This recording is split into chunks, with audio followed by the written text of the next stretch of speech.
Hell yeah. Freedom the people of need. Yeah, yeah. Freedom the people of want. Freedom the people of need.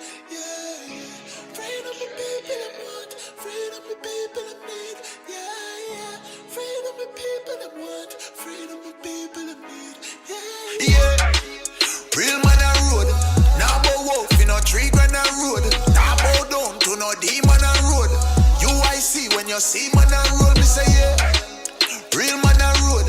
Now bow wolf in a tree grand a road. Now bow down to no demon a road.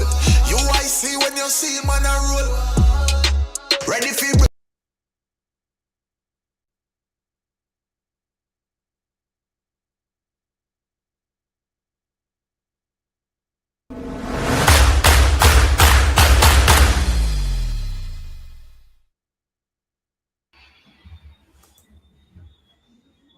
Hello, good evening, and welcome to another edition of UIC Liberty TV. This is Joseph Patterson, President of UIC Jamaica, coming to you live tonight from the beautiful parish of St. Anne.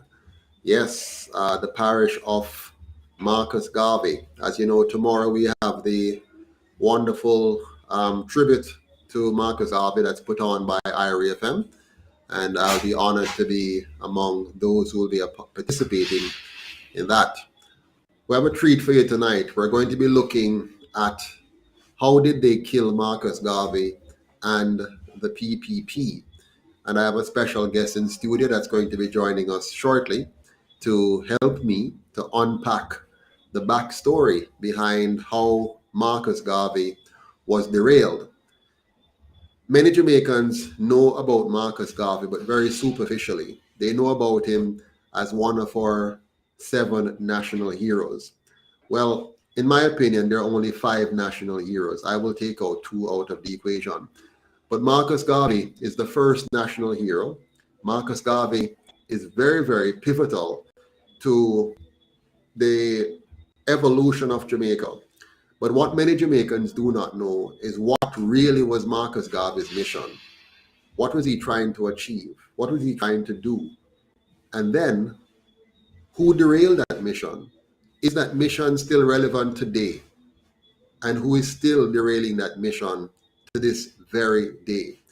It's very important that when you're studying history, you don't just learn about names, dates, and places. You need to know exactly what happened, why it happened, who were the players, what were their motivations, and what are the consequences of their actions. Tonight, we're going to unpack for you some of the consequences of the actions of those who are leading our country to this very day, if not directly through those they have inspired and guided to take Jamaica down the path that we have been taken down. So let's get right into it. Let me welcome to our studios right away, Iro Menilek. Good night, Iro. How are you? I'm fine. Thanks for having me on your program. And I really love the topic that you chose. Yes, it's very important, because the Jamaican people need to understand what Marcus was all about and what has happened to him. We have a lot of people online right now joining us. So let me say a big shout out to all of you. JMH, you're always here with us. Good to see you on. Lion Rule Jungle, good to see you on as well. Cordell, good to see you on. And Bolo, thank you for joining us again. Big up, yes, big up UIC. Thank you. Now, before we jump into Garvey, Iru, could you just tell us a little about yourself, your full name, where you're from, and what connects you with Marcus Garvey? My name is Heru Aishakamusa Menelek, means the blessed son of God. I was affiliated with the UNIA from 1964 when I met the son of Marcus Garvey, the Honorable Marcus Garvey Jr. He taught engineering science at Kingston Technical High School, of which I was a student at the time.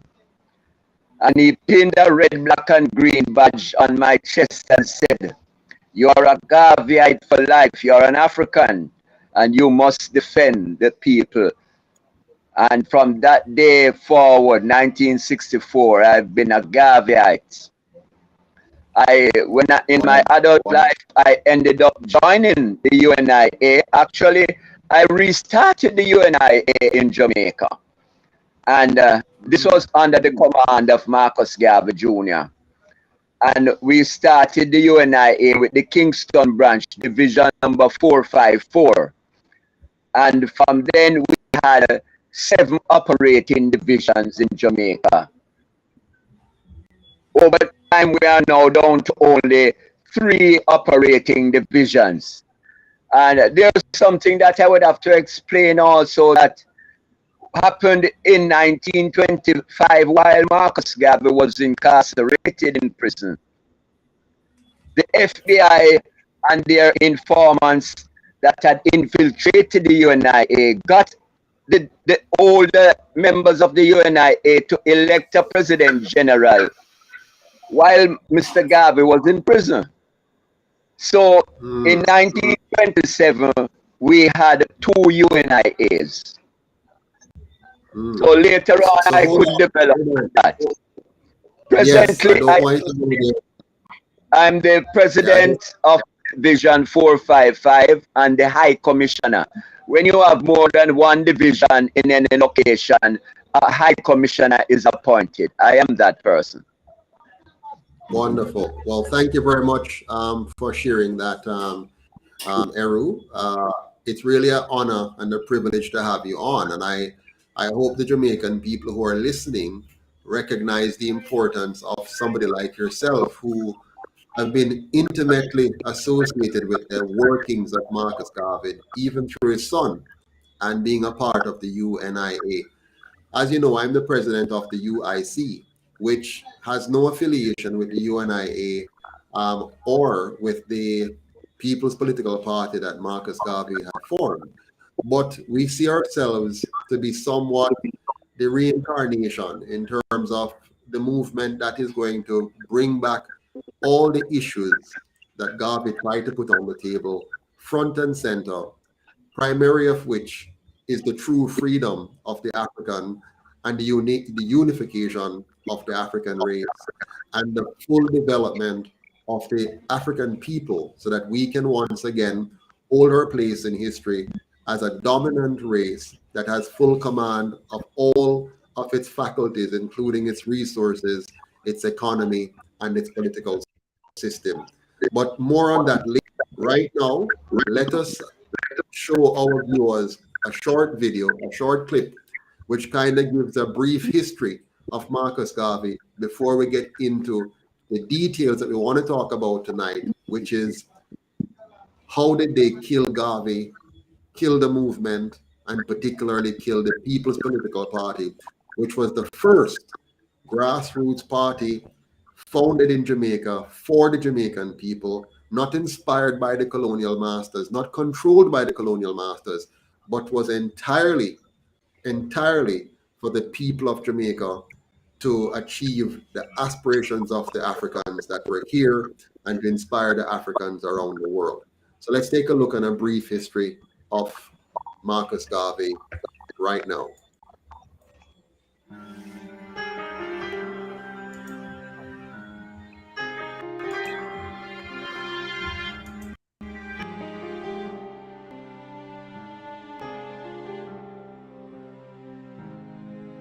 Marcus Garvey was born into the racial inequities of the colonial system of Jamaica.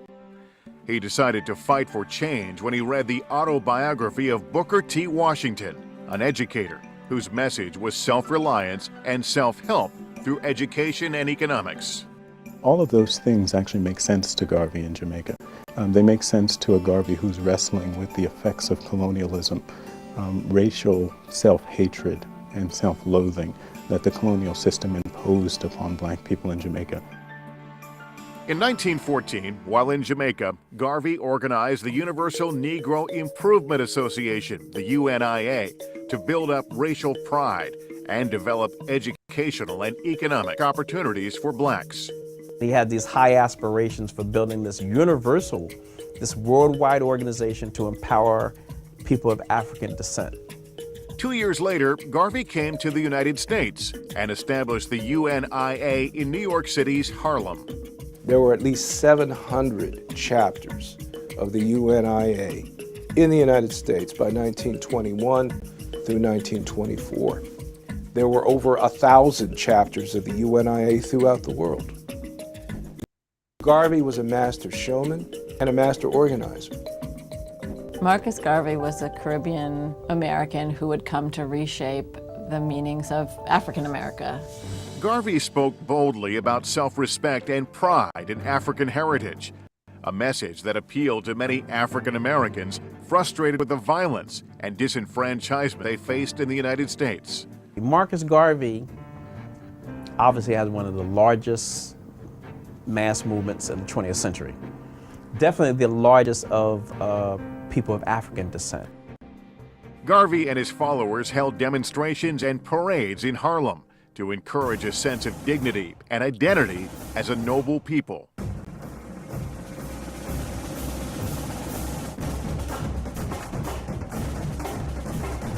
Garvey would have these huge parades and he would dress up, and part of that pomp and circumstance was saying, we are a people and we are a coherent people, and then to be a coherent people means that we have rights and we can create a nation.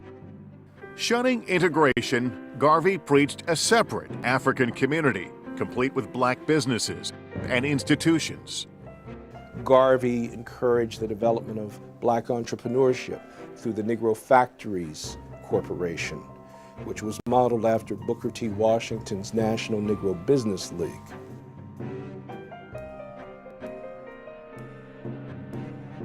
The UNIA saw the importance of economics and independent institutions as fundamental to freedom. Garvey was building a set of institutions that are about creating a kind of peoplehood and a nationhood here in the United States. Part of Garvey's plan was for some African Americans to return to Africa and create a nation there. It was known as the Back to Africa movement. Marcus Garvey electrifies much of the African American population throughout the cities of the United States with his Back to Africa movement. Race, men and women unite, Garvey would say. We are mistreated here, we're going back to Africa. Rise up, ye mighty race. Garvey started a steamship line called the Black Star Line for trade with Africa and the Caribbean, and as transportation for people returning to Africa. The business failed and brought trouble for Garvey. In 1923, Garvey was arrested for mail fraud because of the sale of the stock of the Black Star steamship line through the U.S. Postal Service.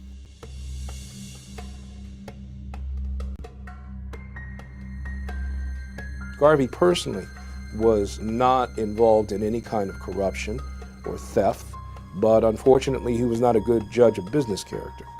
Marcus Garvey was convicted and sentenced to serve time in a federal penitentiary. President Calvin Coolidge later commuted his sentence, and Garvey was deported from the United States in 1927. He returned to Jamaica as a hero. Garvey understood that building a black protest movement of black pride, of black ownership in business and self-respect was also a cultural endeavor. And there was a sense of community and cultural identity and an affirmation of African heritage. All of these were part of the UNIA. And it was an extraordinary spiritual and cultural movement. Marcus Garvey's ideas inspired future black nationalist movements like Nation of Islam, Student Nonviolent Coordinating Committee, and the Black Panthers.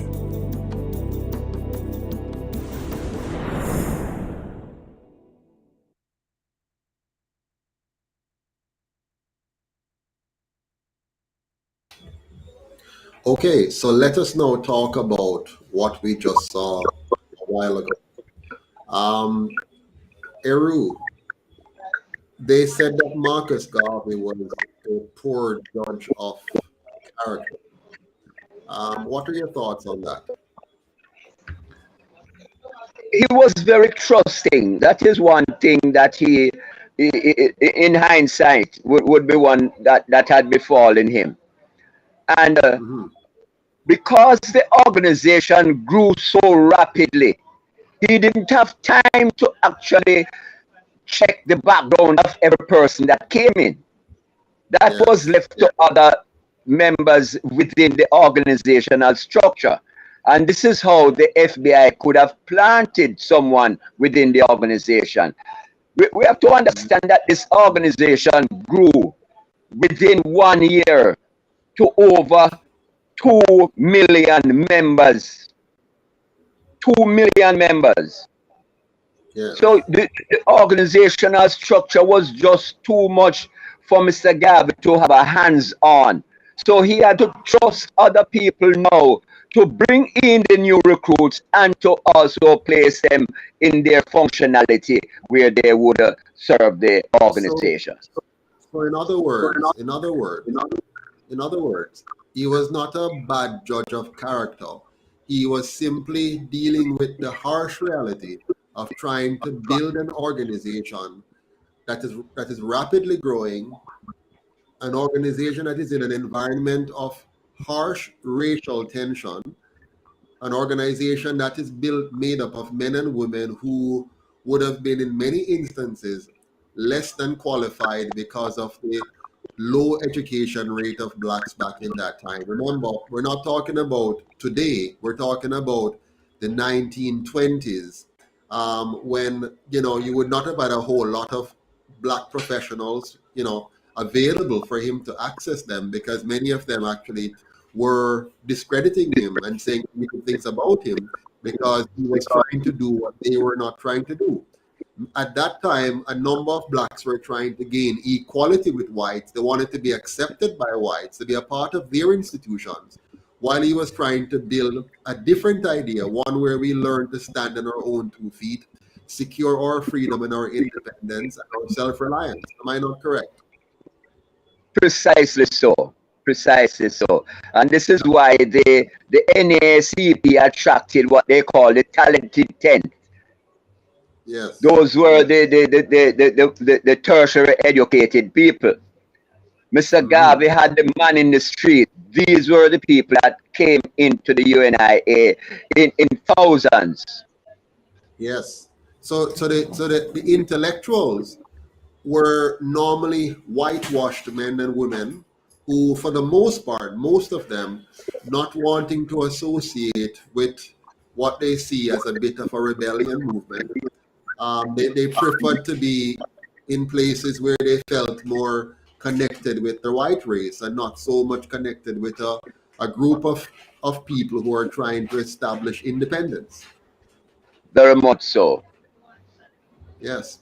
Now, I also noticed that at the end of the day, Garvey was charged with mail fraud. Could you walk us through that? What really happened there?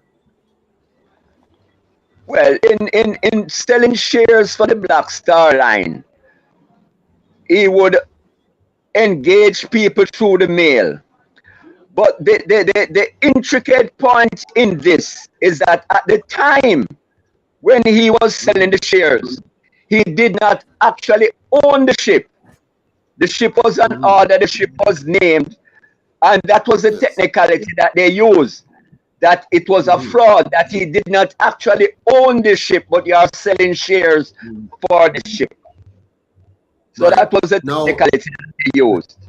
Now, Iru, you and I know that is bullcrap, really, because I am sure many white men sold shares before they owned the assets that they're going to use the money from the shares to buy.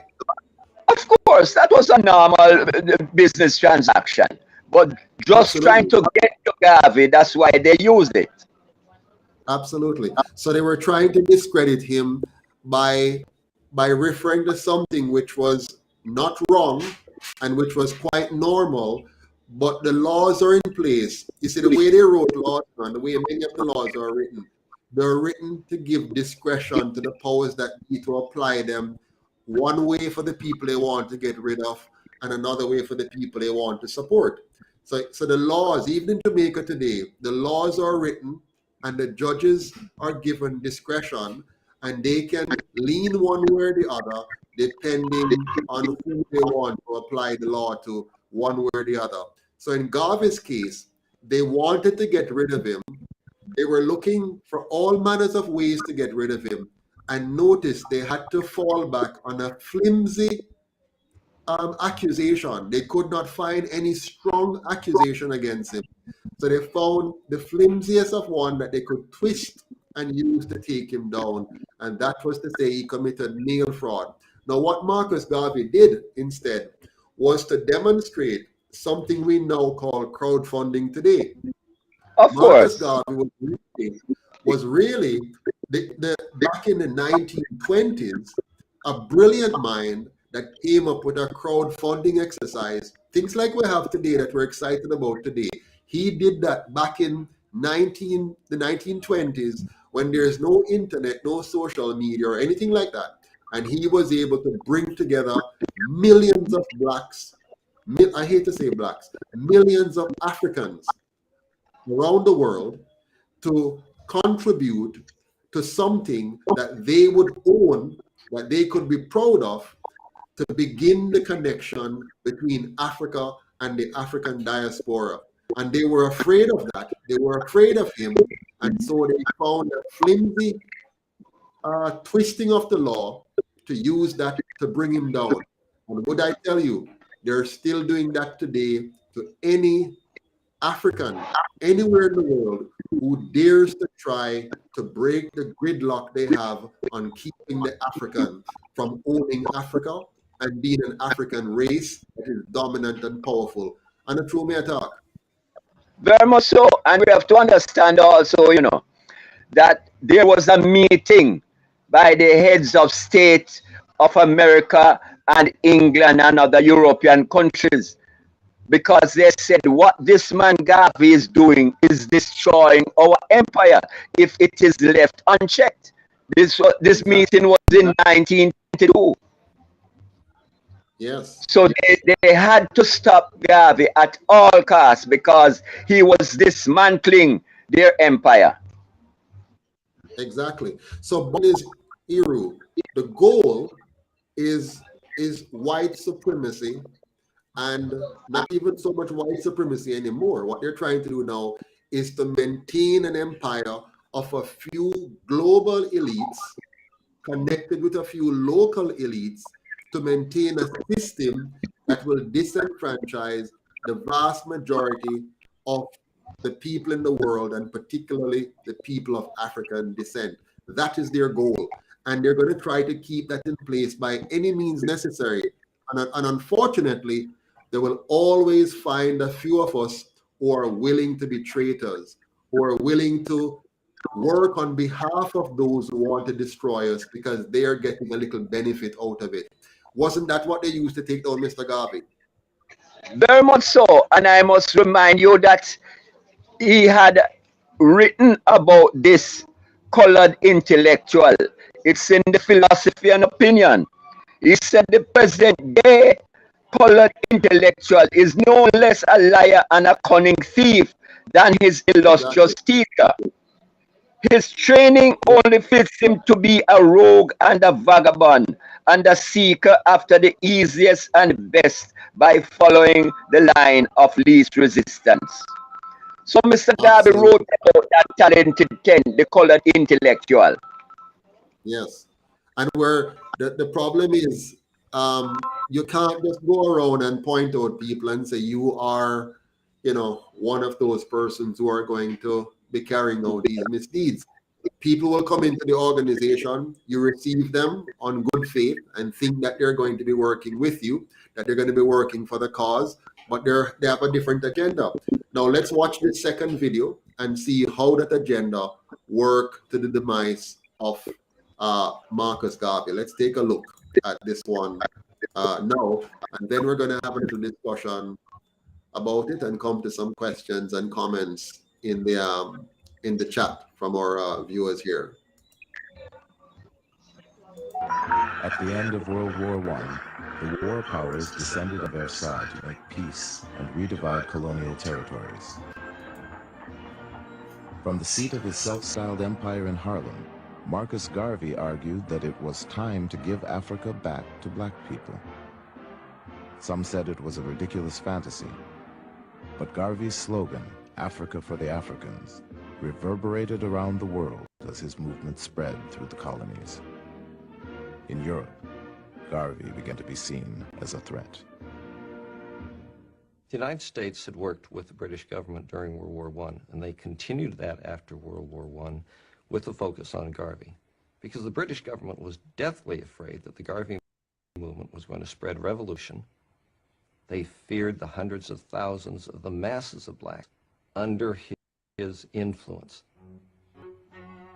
And undoubtedly, Garvey did stir up nationalism.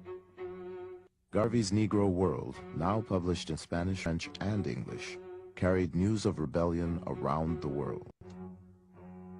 In Africa and the Caribbean, colonial authorities banned the newspaper.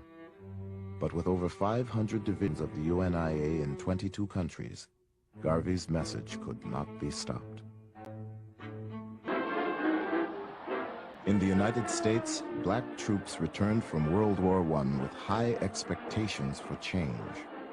But they returned to a country that was not ready for equality, a country increasingly suspicious of radical political movements.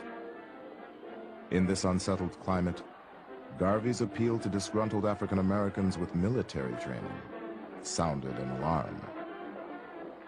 Attorney General Palmer decided that there needed to be a special division of the Justice Department. He called it the General Intelligence Division. And he picked a young Justice Department attorney. He was really unknown at that time, but must have been known enough for his diligence, and his name was J. Edgar Hoover. Garvey really gets pinpointed. Hoover, the Justice Department, were clearly hooked on a fixation on Garvey, which would before long become a vendetta. J. Edgar Hoover wrote to a colleague, "Garvey is a notorious Negro agitator, affectionately referred to by his own race as the Negro Moses."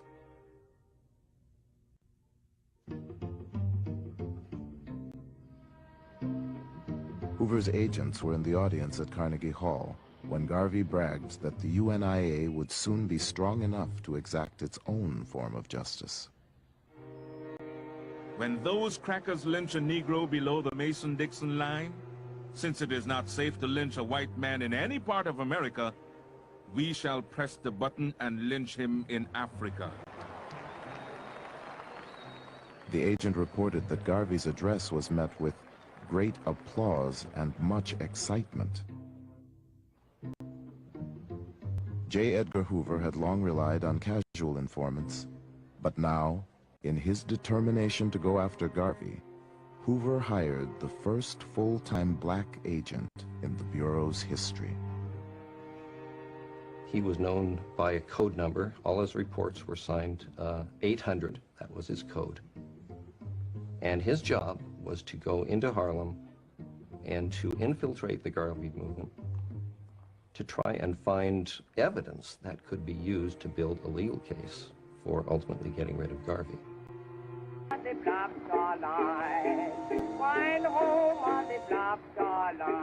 The idea comes to Garvey that black people need a shipping line. And he bases his idea on the fact that the Cunard family has the White Star Line and the Irish have the Green Star Line. And he says, why shouldn't blacks have the Black Star Line? So it is a vision of grandeur. Black people were routinely Jim Crowed on ocean-going liners. Black folk paying, say, for first-class accommodation often had to travel in third-class accommodation. Black people on ships had to eat after the white people had finished eating. So all of these problems Garvey was trying to address through a shipping corporation. His ships would carry more than passengers. Garvey envisioned commercial trade among black communities around the world, with produce, raw materials, and manufactured goods transported on UNIA vessels. The Black Star Line was in some ways Garvey's empire state building.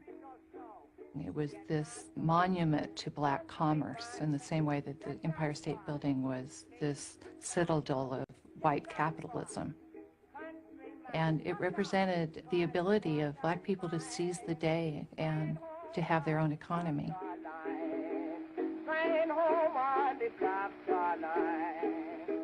Garvey offered Black Star Line stock for sale in 1919, promising his investors liberation and large profits as they slept. My parents spent a small fortune in Garvey shares. They were $5 a piece in those days, which was a lot of money. And my mother had to remind my father that there was food and things to be bought because he was buying shares. And Daddy had those on his dresser. And I remember reaching out to touch them. And Daddy said, touch them and feel the power that the black man will someday know. Just months after his first stock offering, Garvey stunned the world with the purchase of the Black Star Line's first ship. Let our steamships sail the high seas. Not one, not two, but hundreds of them. The stronger we become upon land and sea, the more will be the respect shown to us, and the greater will be the glory. The SS Yarmouth, a 33-year-old wartime coal boat that Garvey planned to rename the Frederick Douglass, would set sail with an all-black crew under the command of Joshua Coburn, a black captain. One bright November morning in 1919, Garveyites assembled on the pier at 135th Street in Harlem to witness the launching of the Yarmouth. A spectator said, "We watched people jump up and down, throw up their hats and handkerchiefs, and cheer while the Yarmouth backed from the wharf and slowly glided down the North River." The ship appeared to embark on a spectacular ocean voyage, but because Garvey had not finished paying for it, the Yarmouth went only as far as the 23rd Street Pier. But when the Yarmouth finally made its maiden voyage, it was cause for an international celebration. The President of Cuba threw a banquet in honor of the crew, and members of his cabinet purchased shares in the Black Star Line. In Costa Rica, workers descended on the docks to shower the Yarmouth with fruits and flowers. It was announced that one of the ships of the Black Star Line would be coming to Panama and going through the canal. I was a very small boy at the time, and my brother and I were given packed lunches, sandwiches, and drinks, and were packed off to a place called Christchurch by the Sea, waiting to see this Garvey ship arrive. We got there at about 9, 10 in the morning. Midday, no ship. 3 o'clock in the afternoon, no ship, but we were still there waiting. 9 o'clock, no ship. At about 9:30, 10, my brother put me on his back and we were on the way home. But the ship never actually came. There's no denying the fact that Garvey's Black Star Steamship Line was a wonderful symbol. It was a powerful symbol. But it was nothing more than that, I think, a symbol.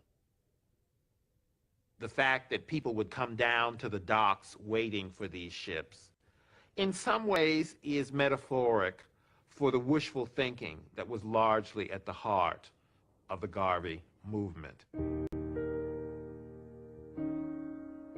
Garvey was betrayed by the few people he trusted to get the Black Star Line afloat. The man he asked to inspect the Yarmouth turned out to be an informant for J. Edgar Hoover. And his hand-picked captain, Joshua Coburn, convinced Garvey to pay 6 times what the ship was worth with a kickback from the purchase price. Did you hear that? The man that he hired got him to pay 6 times the price for the ship, and other plans were used to undermine Mr. Garvey. Think about that carefully.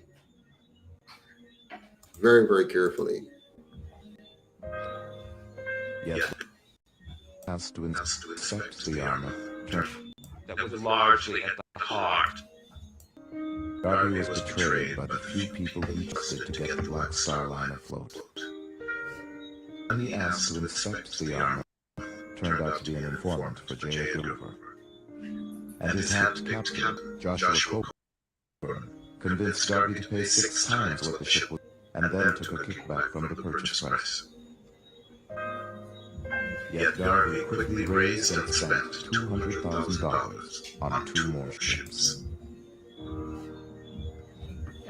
And making a purchase of those without being led by experts. He was deceived about the condition of those ships and overpaid for what their value should have been. It was a disaster for the movement. It turned out to be a disaster for Mr. Garvey. Indeed, it was a disaster for the movement and for Mr. Garvey because he was betrayed by his own.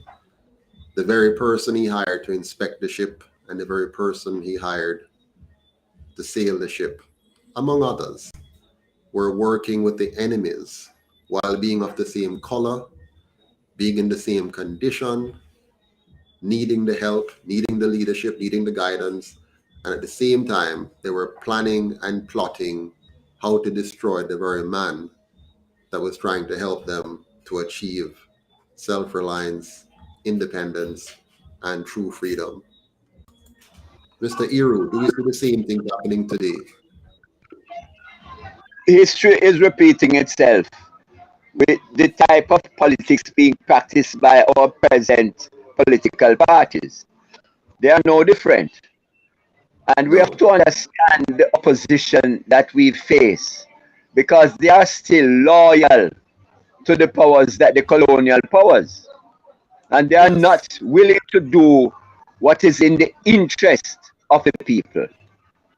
One of the things that is so pronounced in Jamaica, homelessness, we have more than half of the population that's homeless, which should not be so. The housing trust was brought into being to get housing solutions for the poorer class. It is not being done.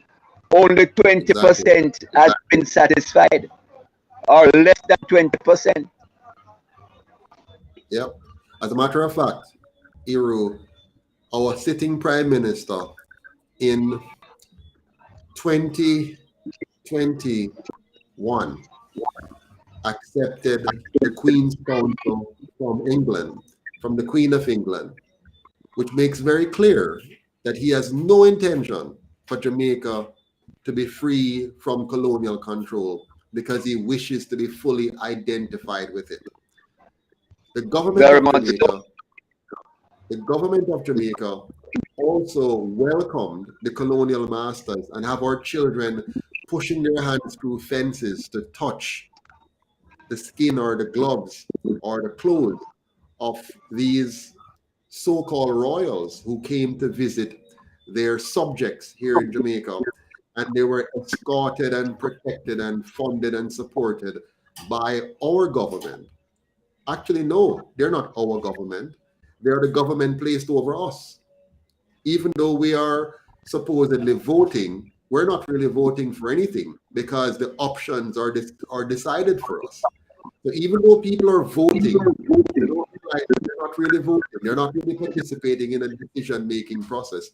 They're simply authenticating a decision made for them to say, here are your 2 options, and you must vote for one or the other and authenticate them, but you're not really in charge. So really, we do not have a free and independent Jamaica. And as you said, you look at the NHT, you just mentioned the NHT.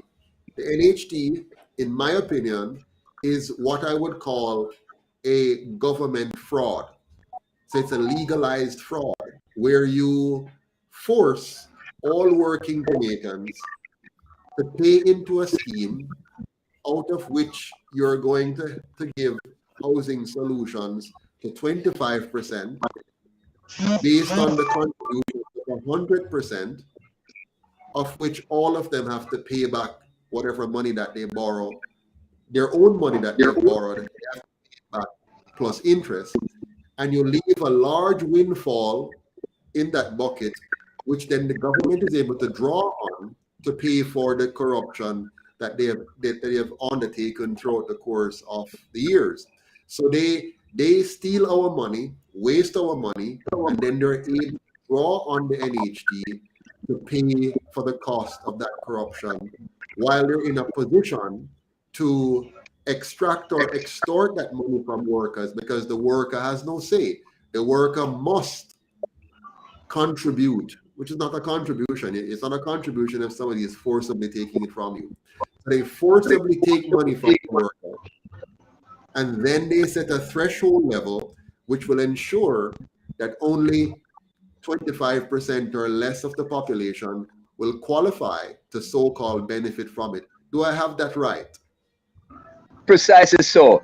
And we have to highlight also that the act, the Housing Trust Act, forbids them to move money from there to the consolidated fund, which they have done. And I don't see anyone challenging them on that law. So they have broken their own law. Their own law. The trust was developed to find housing solutions, not to enhance the consolidated fund, which they have done. So basically what you're saying, Iru, is that here we have a trust fund that was supposedly set up to provide housing for the poor, a trust fund. And they have decided to break the trust of that trust fund. And they do so, and there's no punishment or penalty for them, because really they are our masters and we are their subjects. As a matter of fact, we're not even their subjects. We're the subjects of their masters, and they're just acting on behalf of their masters. And based on how they have performed over the last 78 years, they have done a very good job. The system that they have in place is working effectively. It is keeping the Jamaican people poor, marginalized, and enriching the colonial powers still, while benefiting those in the upper echelon who are there to preserve the system on behalf of their masters. So the master or the masters are the colonial powers, and then they have those working on their behalf now, which we call parliamentarians, prime minister and opposition leader and cabinet. They're there as protector of the crown, protector of the assets of the crown, and maintaining the system that the crown wants to be maintained. Do you see it any differently?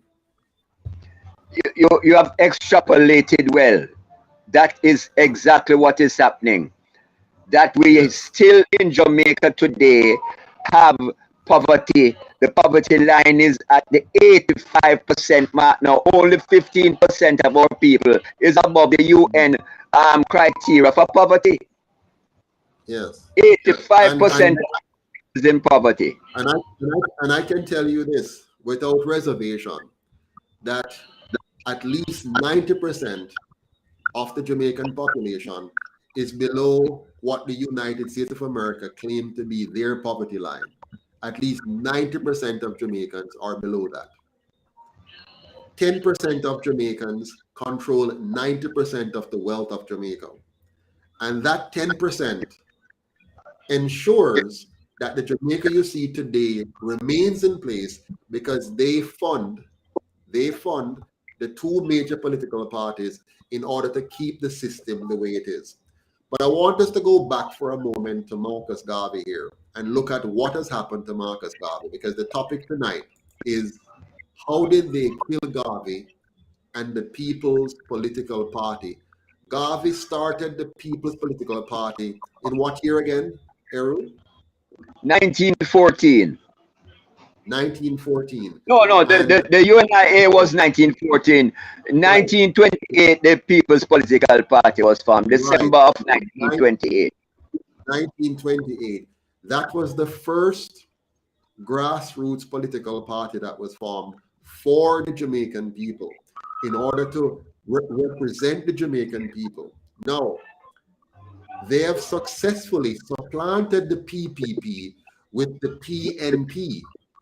So you remove the party started by a true Jamaican black man for the black people, the Africans, and they were able to kill that party and replace it with the PNP instead of the PPP, and subsequently create the JLP as the dividing factor so that we can focus on fighting each other instead of fighting the crown and the white man. Do I have that correct? Precisely so. Precisely so. And then, and we have to understand that it was all orchestrated. Absolutely. And then this is, hold on, I want to do something here, and I hope our viewers can bear with us as we do this. I have this book, you see. This book is called The Philosophies and Opinion of Marcus Garvey. The Philosophy and Opinion of Marcus Garvey. And the introduction to this book was written by one Ras Miguel Lorne, at least in this edition. And I want to read a section of it for our listeners. It's the section that is called Proddings in Jamaica. And it goes like this. Listen carefully now. It goes like this. It says, the Honorable Marcus Garvey returned to Jamaica, the land of his birth, in November 1927, after serving 2 years and 9 months at the Atlanta Federal Prison. He was now 40 years of age and was still young and had some of his great achievements, that he had developed a mass movement consisting of millions of people. Incidentally, when I returned to Jamaica, I was also 40 years old in 2011. As Garvey stood up on the ship as it docked in Kingston, Jamaica, the largest crowd ever assembled in Kingston stood at the docks trying to get a glimpse of his return. It seemed as if the full population of Jamaica, which numbered 1 million at the time, was assembled there. This welcome was unprecedented. The people lined the road as his procession traveled along Port Royal Street, and as the procession turned up at King Street, there was a red carpet laid which stretched all the way up to the UNIA headquarters at 76 King Street. No one before him had been given such a tremendous welcome. As Garvey alighted at Liberty Hall and addressed the people, they exploded into volcanic, thunderous applause and cheers. They were proud of Garvey and what he had achieved, and was glad he had come home. Indeed, this writer can confirm that Jamaica is an extraordinary place. When the US President Barack Obama came to Jamaica in April 2015, many Garveyites were annoyed with him. The issue of the Honorable Marcus Garvey, his exoneration in the United States of America, was not discussed, at least not publicly. And upon his visit to the National Heroes Park to lay a wreath at the cenotaph of the fallen soldiers in World Wars I and II, Obama failed to walk over to Marcus Garvey's shrine, which was only about 100 yards away. Can we blame Obama when Jamaica has not treated the Honorable Marcus Garvey any better? Stick a pin. It's not that Jamaica didn't treat him any better. The people welcomed him, but the leaders of Jamaica, those that were in charge of our government, they were the ones who disregarded Garvey, and they were the ones who have led the people away from Garvey. But let me continue. When the Honorable Garvey arrived in Jamaica, even his enemies marveled at the size of the crowd. He wasted little time in organizing the Jamaican people, and in 1928, he formed the People's Political Party. By July 1929, the enemy who never sleeps was at work. With the help of lawyer, listen carefully, J.H. Cargill, the father of Maurice Cargill, who wrote many articles in the Gleaner against Garvey, and the Chief Justice of Jamaica, Sir Fiennes Barrett Leonard, a white man who had complete dislike of Garvey, ordered that all the assets belonging to Garvey and the UNIA in Jamaica be sold in settlement of a default judgment obtained by the traitor G.O. Mark in New York for unpaid wages of £7,527. This was the salary he never earned. In settlement of the debt, Liberty Hall was sold, as well as printing equipment, office furniture, and machines. Although Garvey won the appeal, the compensation received was never sufficient to put the organization back on its feet. No fund or refund was given for the printing equipment, the office furniture, and machines which were sold. During this case, the personal vendetta of Chief Justice Fiennes Leonard came out when he fined the Honorable Marcus Garvey £25 for contempt of court. A majority of the plantocracy a major part of the plantocracy was the Gleaner Company. You hear that name? The Gleaner Company. Led by their editor, H.G. DeLessa, who was also a white man. Now, I have nothing against white people, by the way, so I'm only reading this as it is written. The color of these persons are necessary just to tell you what was going on at the time. Anyways, they persecuted Marcus Garvey without mercy.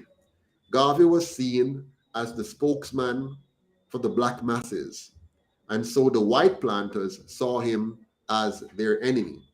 Even before Garvey arrived in Jamaica, the Gleaner began publishing articles against him.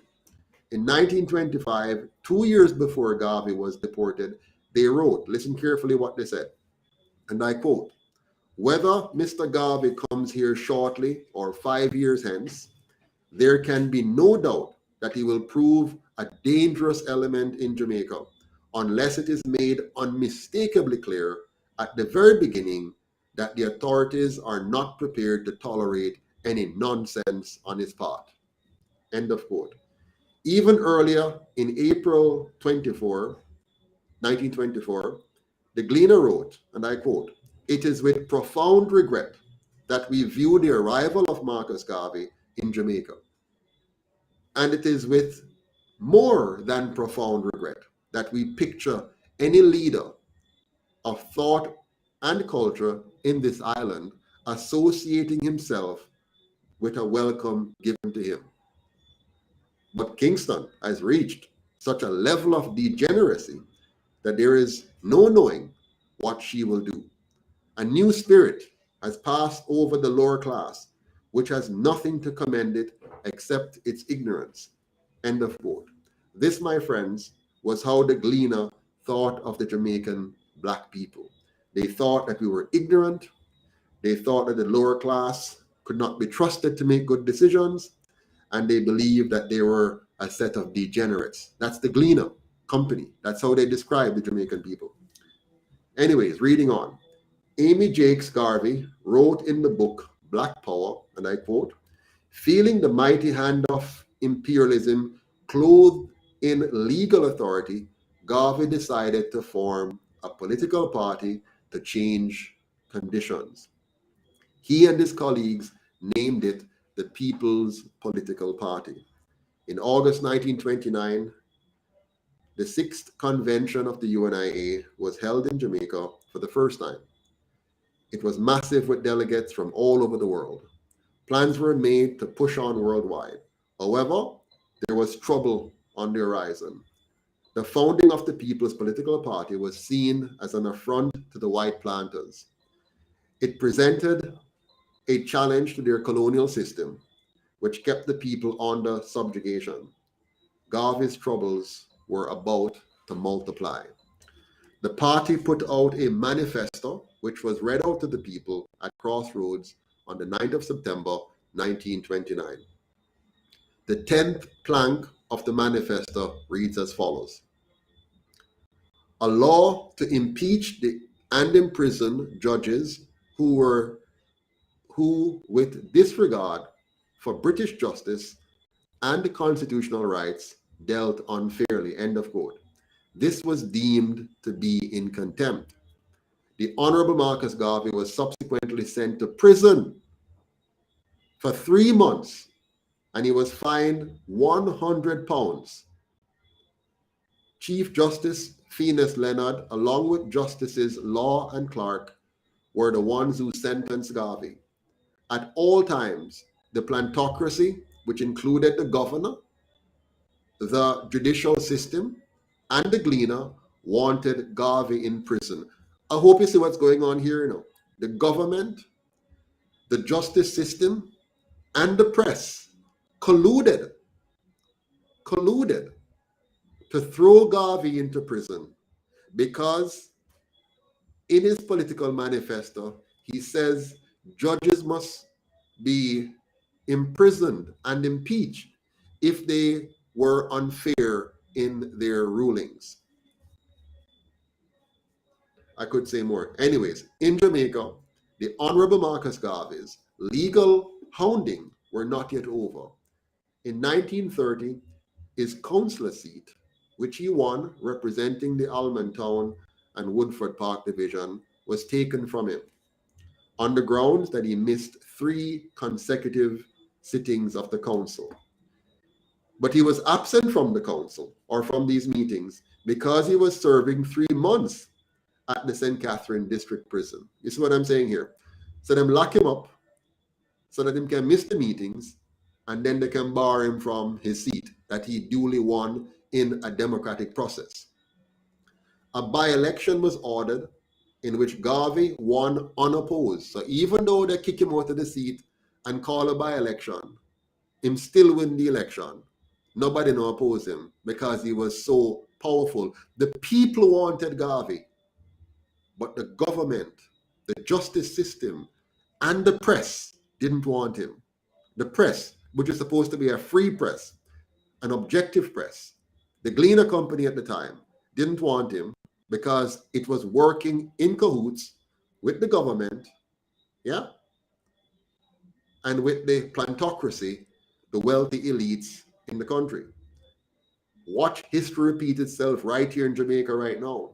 Anyways, however, during the campaign, an article came out in the UNIA newspaper called The Black Man, criticizing the government and the Kingston and St. Andrew Parish Council. For this, the Honorable Marcus Garvey, together with T. Aikman and Coleman Beecher, were brought before the court for criminal libel against His Majesty's government of Jamaica. Beecher was acquitted, Aikman was sentenced to 3 months, and Garvey to 6 months imprisonment. Garvey and Aikman later won their appeals. But notice what happened here, you know. Because Garvey criticized the government, they lock him up again. Do you see a repeat of the same thing happening in Jamaica even to this day, where the government's purpose is to protect the interest of Her Majesty, not to protect the interest of the Jamaican people? In June 1930, he formed the Workers and Laborers Association to give a voice to the workers. So you see, Marcus Garvey was way ahead of the JLP and PNP in their labor struggles. But yet still, if you read our history books, you will hear more about how the JLP and PNP was standing up and forming labor unions and fighting for our rights. And it just kind of pushed Garvey off to the margin, give us some fanciful tales, and get us to forget him and forget what he was doing, and to get fixated on the 2 parties which the Colonial Masters want us to be fixated on, so that they can continue to manipulate us and control us through these 2 parties. But I continue. In July 1932, he started circulating the New Dawn. This was a newspaper printed at Edelweiss Park on Slipe Road, where Rainforest Seafood Plaza is today. At Edelweiss Park, Garvey held concerts and mass meetings. As Amy Jakes Garvey said, quote, It was a forum on Sunday nights for the high and low to attend and hear speeches on national and international matters.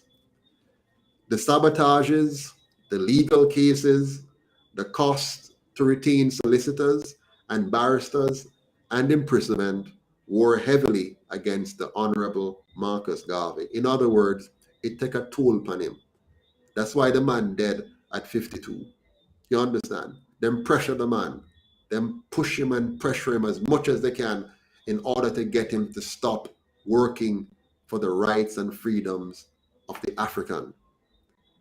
I continue. Even the post office was against him as they returned his mail, which contained donations from UNIA members abroad. You see what them do? So people send money for him at Jamaica here now to help to get the movement going and then block it. Just like how the Canadian government blocked the money that people send to help the truckers during their attempt to create the blockade in order to stop the government from pushing certain things on them. And just as how they tried to stop the UIC from opening a bank account here in Jamaica, up to now, we still can't get a bank account from the traditional banks. They said that we need to demonstrate that we will know exactly where people get the money from that they give to us. But the other parties don't have to do that, obviously, because they have bank accounts. But I'm trying to show you that the system has not changed. We're more sophisticated now. We have more technology, but it's still the same thing. The government, the legal system, and the media working against the people of Jamaica, working against the people of African descent, working to keep down those who they don't want to be a part of the full economy and who they don't want to give their rights. But I continue, almost done. So they claim that Garvey was unknown or can't be found and send back the money to the people who are trying to send money to the UNIA. All this led to financial worries and embarrassments and caused Marcus Garvey to eventually leave Jamaica and go to England. Jamaica, my friends, is a harsh land to live and work. And we look forward to the day when the murderers, which are caused mainly by political enclaves referred to as garrisons, built by the People's National Party and the Jamaica Labour Party, will cease. I will quote Dr. Kwame Nkrumah of Ghana, the great Pan-African leader, when he said, "I think that all of the literature I studied, I think that of all the literature that I have studied, the book that did more than any other to fire my enthusiasm was the philosophy of Marcus Garvey, published by his wife long before many of us were even conscious of our own degradation. Marcus Garvey fought for African nationalism and racial equality." End of quote. Has Jamaica treated the Honorable Marcus Garvey fairly? The answer is no. We have not yet begun to say thanks to one of the greatest human beings to have walked this earth. I would not say that Jamaica has not treated Marcus Garvey fairly. Jamaica is a country made up of a lot of people. It's our government that has not treated Marcus Garvey fairly. It's the government that decides what goes into our textbook. It's the government that decides the curriculum of our schools. It's the government that decides what policy we pursue. It's the government that decides what associations we form. And our government has chosen to form associations and put forward a curriculum and support and push books that does not push Marcus Garvey, his teaching, his principles, and the true history around how they participated in killing him and killing the PPP. I just want to say this in closing. The Honorable Marcus Garvey, on page 39 of this year's book, urges us to be the full man and woman that we can be. His exact words, the man who will never blame God, who will not blame nature, who will not blame fate for his condition, but who will go out and make conditions to suit himself. We must all go out and restore the greatness of our race. As he says on page 6 of this book, let Africa be our guiding star, our star of destiny. And let me just say a big thanks to Miguel Lauren for putting this together for us. And I hope every Jamaican gets a copy of this book, The Philosophy and Opinions of Marcus Garvey. My brother Eru, please comment on that for us. I have just covered the full story. A brief summary of the story, but just comment on how we got rid of him for me. Well, you can see the propaganda had been built up long before. And it was the threat that Marcus Garvey posed to the imperial government. And they realized if he would bring to being, to fruition, that vision that he had of the black man's government, as science would tell you, no two entities can operate in the same space at the same time. So if Marcus Garvey came to reality in forming this black man's government, then the colonial government and all with it would fall. So this is where the conspiracy was concocted, and at all avenues they fought against the Honorable Marcus Garvey. I just want to briefly touch on the achievements in Wall Street, the Black Wall Street. In 1922, black people owned all the major businesses in Tulsa, Oklahoma. This was the inspiration of Marcus Garvey. The Kingston division of the UNIA operated businesses on King Street and other avenues. They operated the first cooperative bank. So we have to understand what was taking place within the minds of the average black person, the average African person, seeing themselves, as Mr. Garvey would say, up you mighty race, you can accomplish what you will. They had that confidence. Mr. Garvey inspired them by saying, without confidence, you're twice defeated in the race of life. But with confidence, you have won that race before you have even started. So it was these things that inspired the people, and they saw if Marcus Garvey was successful in carrying out his mandate, then there would be no more colonial system. They would fall by the wayside. So they had to collude. They had to collude. Yeah, go ahead. No, I said this is why the great collusion took place to stop Marcus Garvey at all costs. So basically, the two parties we have right now, they are serving the purpose of the colonial masters. They have been serving that purpose, and they continue to serve that purpose. And they have been serving that purpose from before they were elected. The first election, I think the PNP was formed officially in 1938. That's 10 years after the PPP. And the JLP was formed in 1943. That's 1 year before the 1944 election. But prior to the elections in 1944 and the formation of the PNP in 1938, there were already groups working, including members of what would be the JLP and PNP, working to preserve the colonial model of governing Jamaica. And so they were working, with people like, what's his name? The newspaper guy there, Morris, I think his name was, and all of them, all of the plantocracy were working behind the scenes. How can we give the people a measure of freedom to let them kind of continue to cooperate with us so we can extract their wealth from them? How can we find a way to keep them divided and to distract them so that we can continue to extract their wealth from them without them rebelling and chopping us up and burning down places and so on. So they had to stop Marcus Garvey because what he was doing was empowering the people, enlightening the people, organizing the people, and getting the people now to become productive, enterprising, and self-reliant.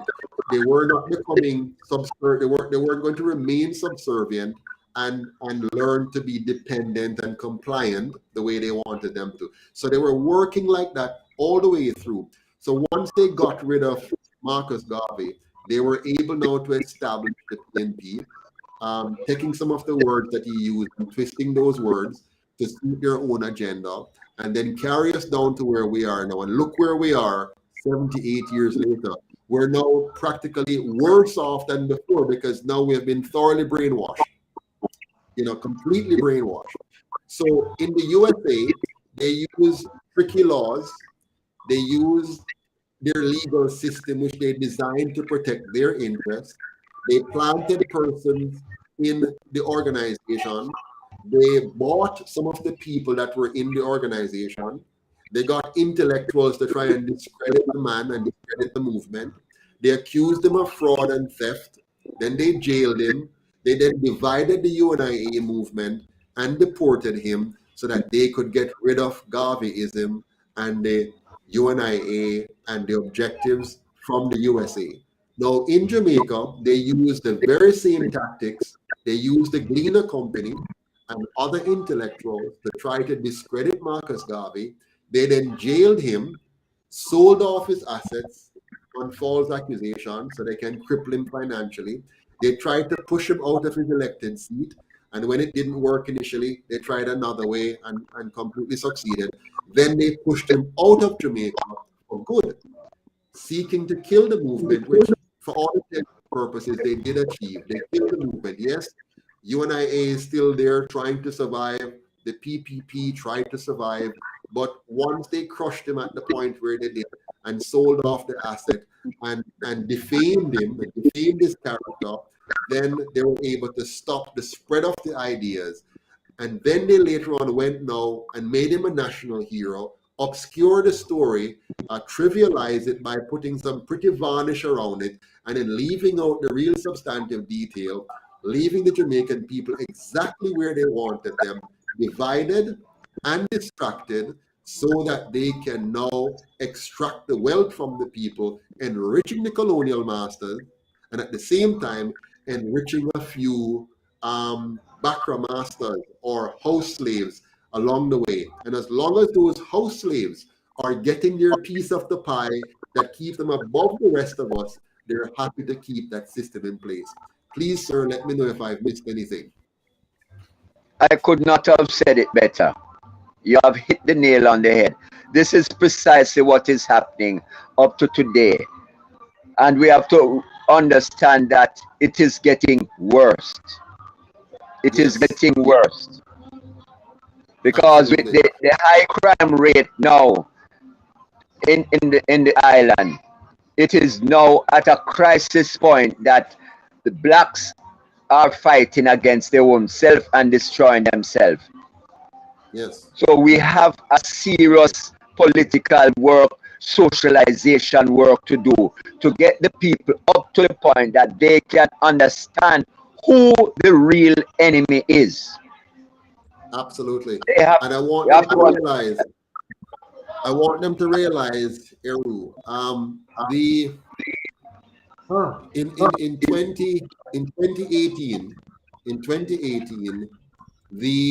the powers that be created new laws about political parties.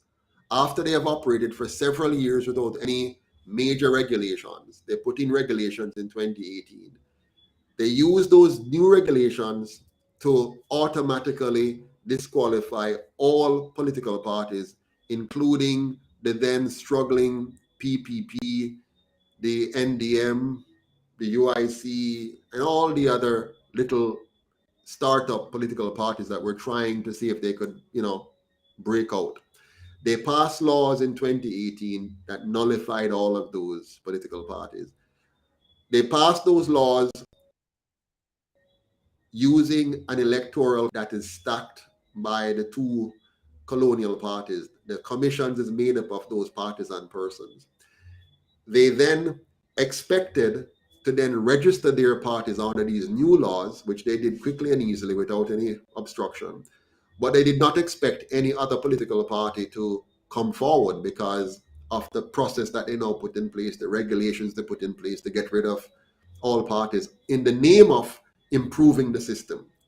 The UIC applied under their system, followed the rules that they set up, onerous as they may be, difficult as they may be.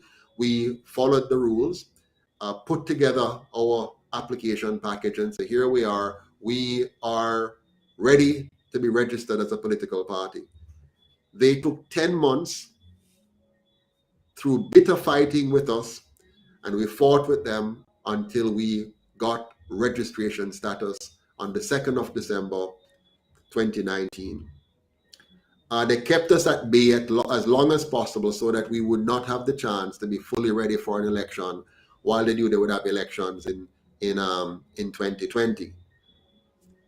Subsequent to all of that, when that didn't work and they couldn't beat us with that system, they have planted people on the inside of the UIC and tried to charge me with monetary fraud, claiming that I'm using personal bank accounts and all of that, when they all know that their banks that they control have not given us an account, and so we have to find other ways to survive. Then they build all kinds of stories that they're proliferating out there to try to discredit my character and to discredit the UIC in order to cause the Jamaican people not to continue to join the movement and help to build the movement so we can take back our country. I want the Jamaican people to be very clear that they have done this before. They have done it to Marcus Garvey, they have done it to the People's Political Party, and they now want to do the same thing to the UIC. They want to discredit me, they want to destroy the movement. They've also even put me in jail because I dare to lead a march to Gordon House against their attempts to deny the Jamaican people their right to choose, their right to have the autonomy over their own bodies. And so, my friends, the half has not yet been told, and the efforts will not be stopped. They're going to continue and do everything they can to prevent the UIC from being in existence and trying to stop us from leading the Jamaican people away from the colonial system and to a truly liberated system of the order of Marcus Garvey. But we must not allow them to do it. We must stop them.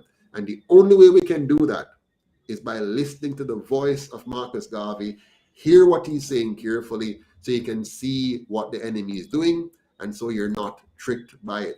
Let's listen to his own words right now. Did not suffer and die to give me an education to slight, oppress, or discourage my people.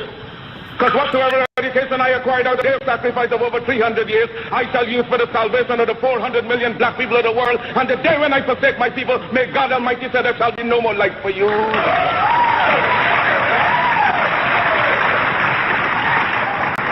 I unequivocally rejected the racist assumption of much white American Christianity, namely that God had created the black man inferior and that he had intended Negroes to be a servant class, hewers of wood and drawers of water.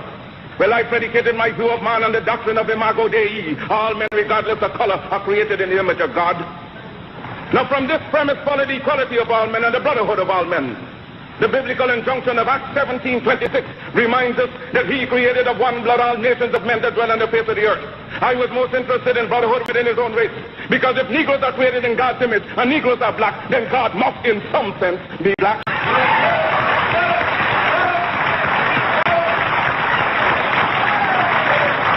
If the white man has the idea of a white God, let him worship his God as he desires. We have found a new ideal, because once our God has no color, and yet it is human to see everything through one's own spectacles. And since the white people have seen their God through their white spectacles, we have only now started to see our God through our own spectacles. But we believe in the God of Ethiopia, the everlasting God, God of Father, God of Son, God of Holy Ghost, the one God of all ages. That is the God in whom we believe, but we shall worship him through the spectacles of Ethiopia. For 250 years, we have struggled under the burden and rigors of slavery. We were maimed, we were brutalized, we were ravaged in every way. We are men. We have hopes, we have passions, we have feelings, we have desires just like any other race.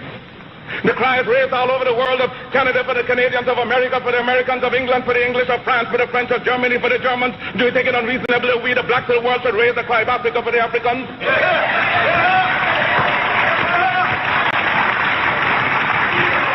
The Negro is a man. We represent the new Negro.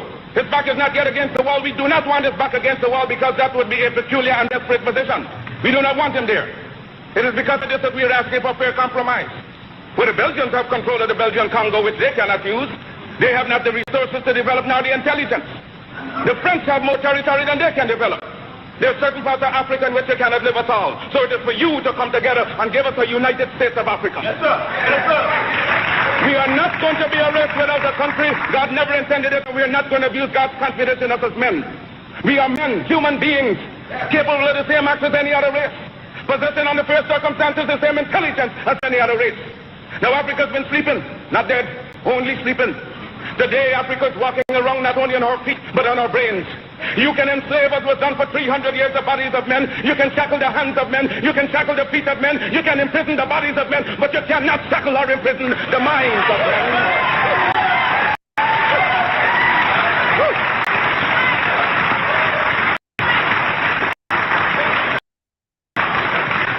Dive down and dig.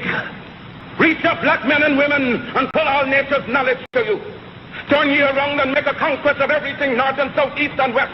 And then when you have wrought well, you will have merited God's blessing. You will have become God's chosen people, and naturally you will become leaders of the world. And as you bow down to the white man today, so will other races bow down to you and call you a race of masters because of the superiority of your mind and your achievements.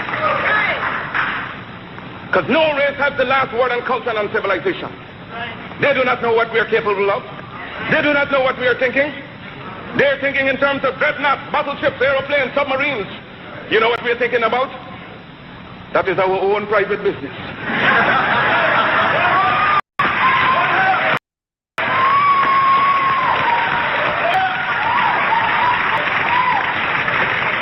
So give us credit for being able to use our minds.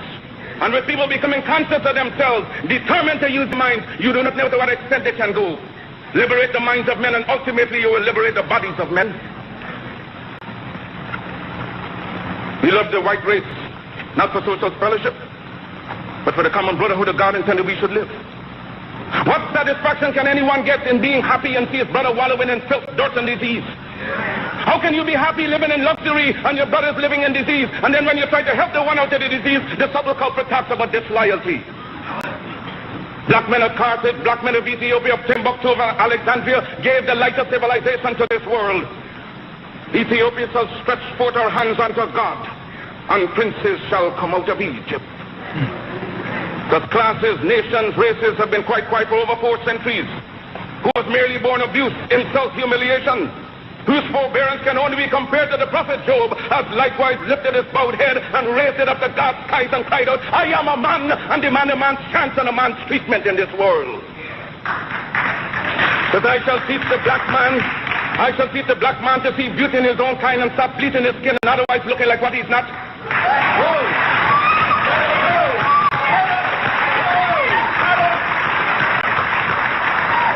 Back in the days of slavery, race mixture, miscegenation had occurred because the African woman had no protection from the slave master. Therefore, there is no need today for black people to themselves freely continue a practice that smacks so much of slavery. Our critics say that the race problem will be solved through higher education, through better education, and black and white will come together. That day will never happen until Africa is redeemed. Because if those who like W.E.B. Du Bois believe that the race problem will be solved in America through higher education, they will walk between now and eternity and never see the problem solved.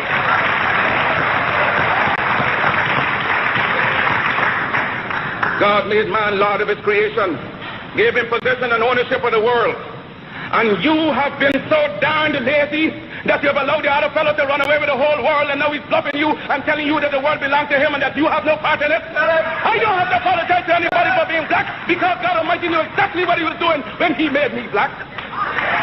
If black people knew their glorious past, then they would be more inclined to respect themselves. Yes, you heard of Johnny Walker Red and Black. Well, he had his adversities, but he's still going strong. Well, I intend with your help and God's grace to continue, because my work has only just begun. And future generations shall have in their hands the guide by which they shall know the sins of the 20th century.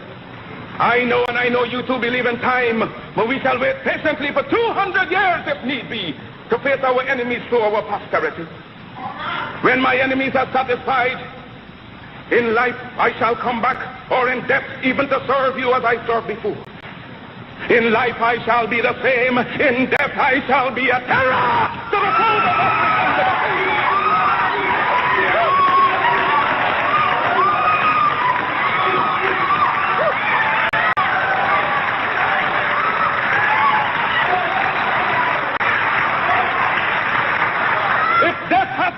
Then count on me to be the real Marcus Garvey I would like to be. If I may come in an earthquake or a plague or a pestilence or as God would have me, then be assured that I shall never desert you and make your enemies triumph over you. Will I not go to hell 1,000,000 times for you? If I die in Atlanta, my work will only just then begin. For I shall live in the physical or the spiritual to see the day of Africa's glory. When I am dead, wrap the mantle of the red, the black, and the green around me, for in the new life I shall rise up with God's grace and blessings to lead the millions up the heights and the triumph that you well know. Look for me in a world when there is a storm. Look for me all around you, for with God's grace I shall come back with countless millions of black men and women who have died in America, those who have died in the West Indies, and those who have died in Africa to aid you in the fight for liberty, freedom, and life.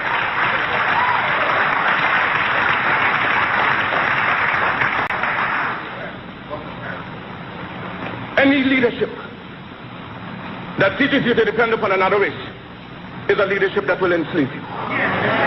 Any leadership that teaches you to depend upon another race is a leadership that will enslave you. They gave leadership to our foreparents, and that leadership made them slaves. But we have decided to find a leadership of our own to make ourselves free men. Our great scholars, having passed through the colleges and universities, have thrown away the blessed record. Babylon did it. Assyria did it. France under Napoleon did it. Germany under Prince von Bismarck did it. England under America under George Washington did it. Africa with 400 million black people can do it. If you cannot do it, if you are not prepared to do it, then you will die. You race of cowards. You race of imbeciles, you race of good for nothing. If you cannot do what other men have done, what other nations have done, what other races have done, then you have better die.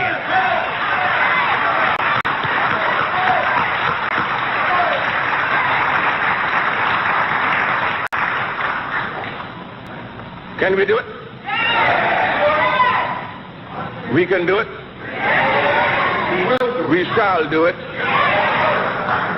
We have prayed to God for vision and for leadership. And He has given us a universal vision. A vision that will not limit our possibilities to America. A vision that will not limit our possibilities to the West Indies, but a vision that said it must be a free and redeemed Africa. Christ the crucified, Christ the despised. We appeal to you for help, for succor, for leadership. When you endeavor to carry your burden up the heights of Calvary, when white men scorned you, when white men scorned you, when white men spat upon you, when white men pierced your side out of which blood and water gushed forth, it was a black man in the name of Simon the Syrian who took your cross and bore it up the heights of Calvary. And now that we are bearing our burden, it being so heavy, we just ask that you just help us on up the heights. Oh yes, the cause is grand, cause is glory. Surely we shall not turn back. Oh, sail on, sail on, sail on, oh mighty ship of state, sail on until the flag of the red, the black, and the green is perched upon the hills of Africa. Because the time has come for the black man to forget his hero worship of other races and to create and emulate heroes of his own. We must canonize our own saints, create our own martyrs, and elevate the positions of fame and honor black men and women who have made a distinct contribution to our racial history. Sojourner Truth is worthy of a place of sainthood alongside the Joan of Arc. Crispus Attucks and George William Gordon are entitled to the halo of martyrdom with no less glory than the martyrs of any other race. Toussaint Louverture's brilliancy as a soldier or a statesman outshone that of any other people. Hence he's entitled to the highest place as a hero among men. Because Africa's created millions and countless millions of black men and women in war and peace, whose luster and bravery outshone that of any other people. So why not see good and perfection in ourselves? We must inspire our literature and promulgate the doctrine of our own without any apologies to the powers that be. That right is ours and God. Let sentiments and cross opinions go to the winds. We are entitled to our own opinion and are not obligated to or bound by the opinions of others. If others laugh at you, return the laughter to them. If they mimic you, return the compliment with equal force. Because they have no more right to dishonor, discredit you in manhood than you have in dealing with them. Honor them when they honor you. Disrespect and disregard them when they vilely treat you. Their arrogance is but skin deep, an assumption that has no foundation in morals or in law. They have sprung from the same family tree of obscurity as we have. Their history is as rude in its primitiveness as ours. Their ancestors were running wild in living in trees of branches like monkeys as ours. They made human sacrifices, ate the flesh of their own dead and wild meat from beasts for centuries, even as they have accused us of doing. Their cannibalism is more prolonged than ours. When we were embracing the banks of the Nile, they were still drinking blood out of the skulls of their conquered dead. After our civilization had reached the noonday of progress, they were still living in holes with bats, rats, and other insects and animals. After we had already unfathomed the mystery of the stars and reduced the heavenly constellations to minute and regular calculus, there were still backwoodsmen living in ignorance and in blatant darkness.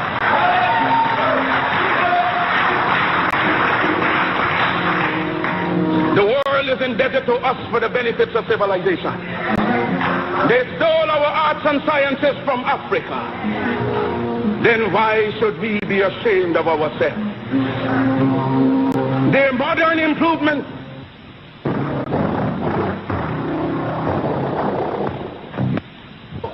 to be reflected and resurrected by our generation and our posterity. Why should we be discouraged if somebody laughs at us today?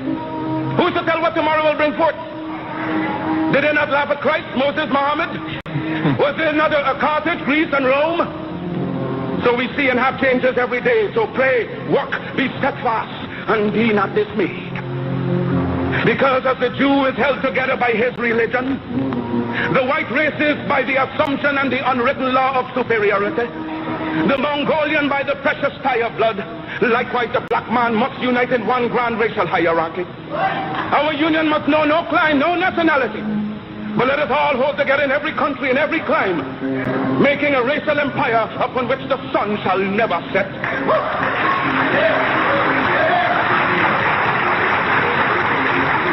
Let no voice but your own speak to you from the depths. Let no influence but your own rouse you in time of peace and time of war. Hear all, but attend only to that which concerns you. Your allegiance shall be to your God, your race, your country. Remember that the Jew in his political and economic origin is always first a Jew. The white man is first a white man under all circumstances, so you can do no less. Be black, buy black, think black, and all else will take care of itself.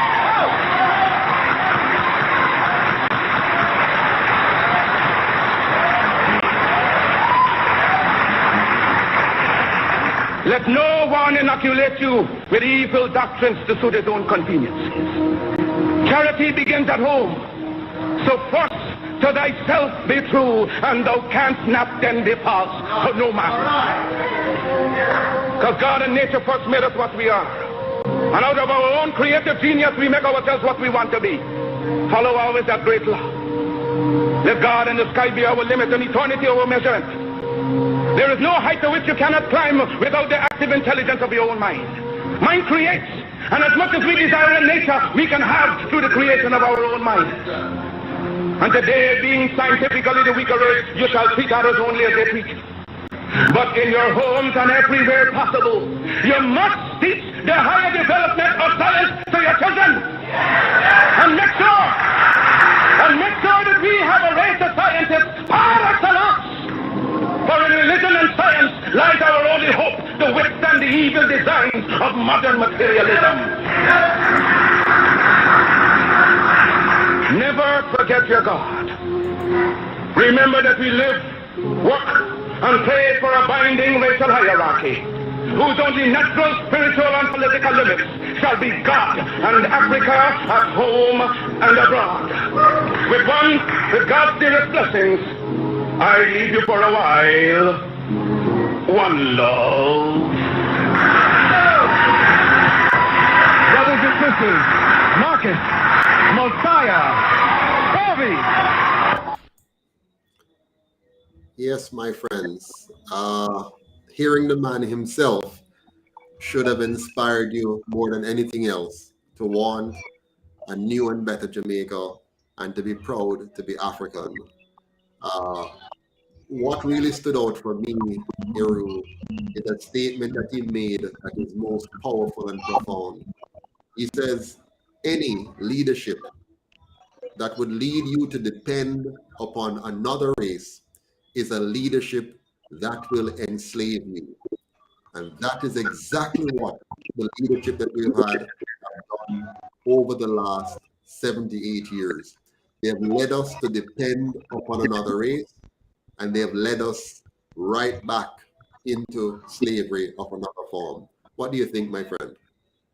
Very much so. When I go into the supermarket and I see that we have carrots imported from Turkey, we have vegetable stews in the plastic bag imported from Europe, I am saying we can feed ourselves.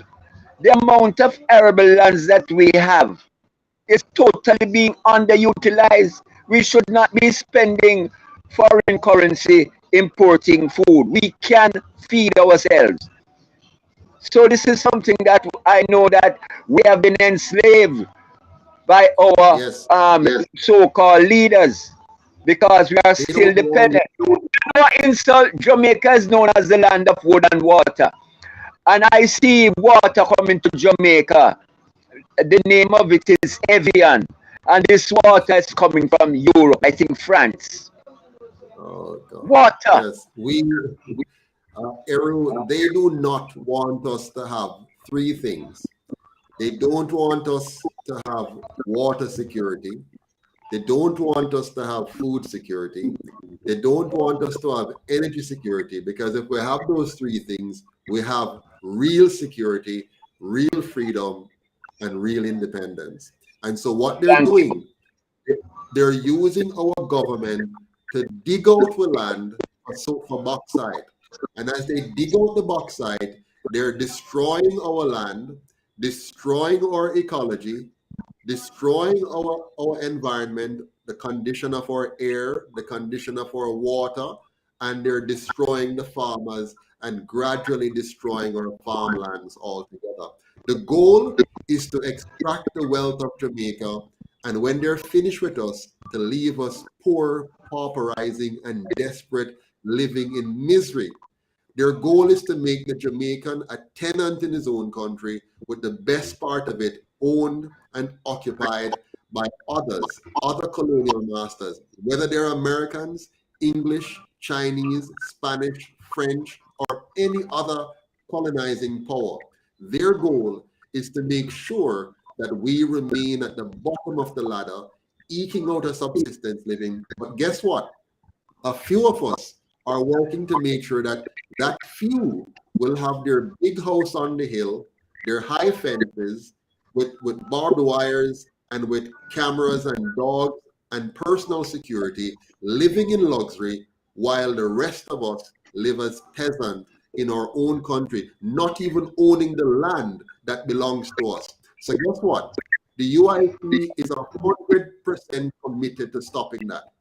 We are going to make sure that we open the minds of the Jamaican people the way Marcus Garvey was trying to do and almost did. We must teach the people to seek liberty and not equality. We're already equal with any other race. And what we want now is to be liberated, to be free. And we have to learn that freedom will not be given to us. We're going to take it.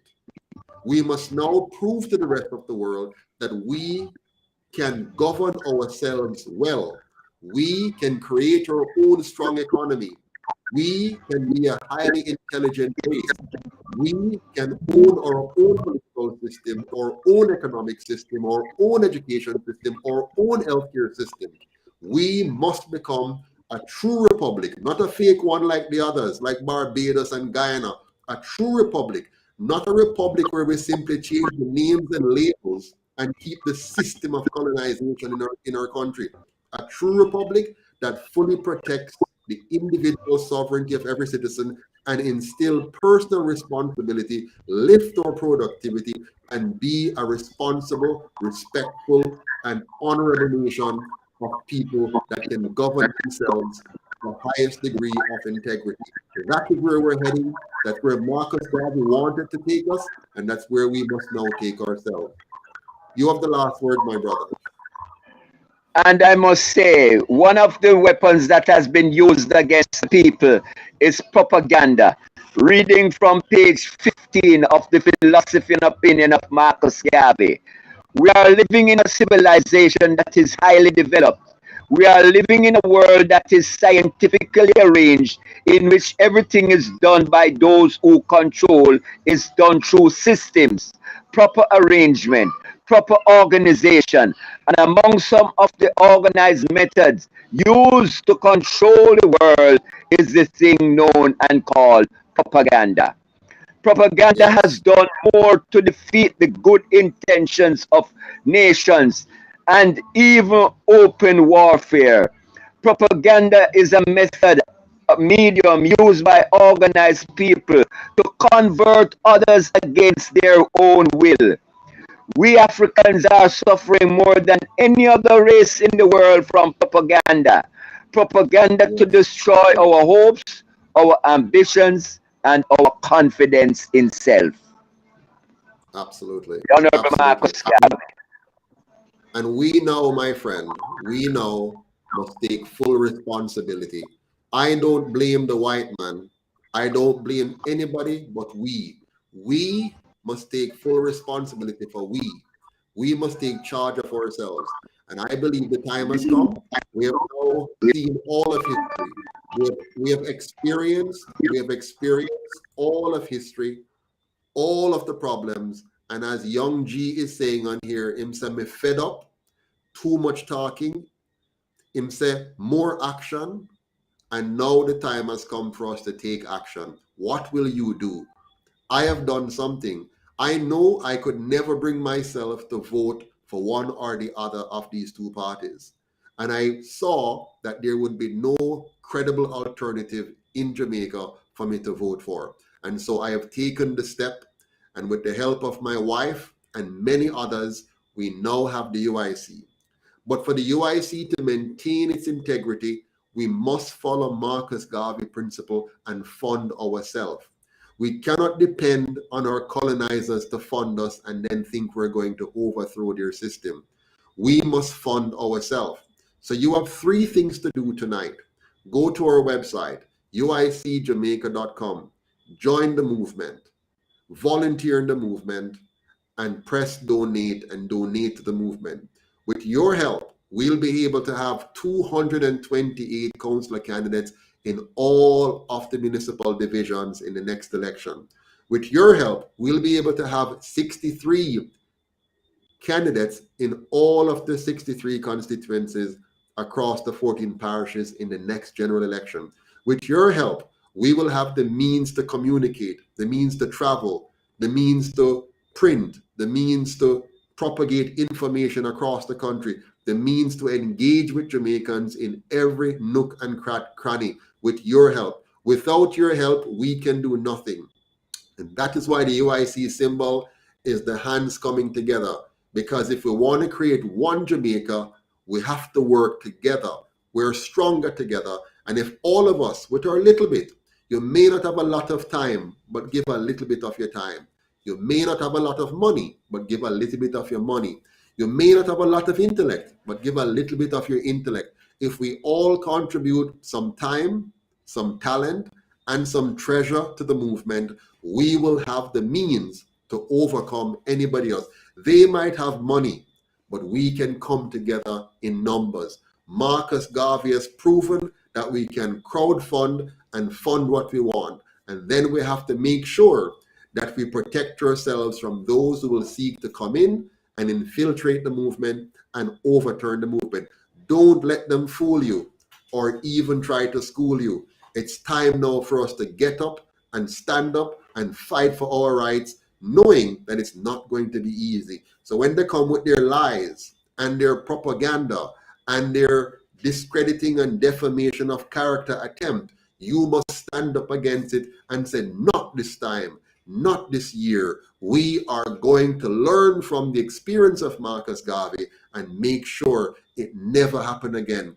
The United Independence Congress, in my opinion at least, is the reincarnation of what Marcus Garvey wanted to do, and we are going to do it, and this time we're going to finish the job.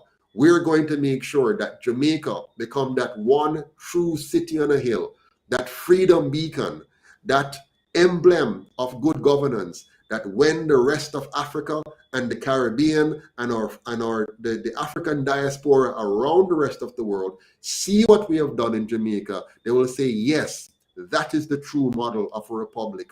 Yes, that is how you build an economy from the ground up instead of from the top down. Yes, that is how you create a safe environment, a clean environment, an orderly environment where every single citizen can live, earn, and retire with dignity in our own country. No more must our people be economic refugees because the colonial powers operating through our own black men and women have created an environment that is unsafe, unclean, disorderly, and where they can't find equal opportunity. Let us stop it now. Let us nip it in the bud now. Let us say to the JLP and the PNP, you have had 78 years, you have proven yourself, your time is up, and it's time for us to move you out and move on and build a better, stronger, more powerful, free, and effective Jamaica for the benefit of all Jamaicans. Thank you all very much. Good night.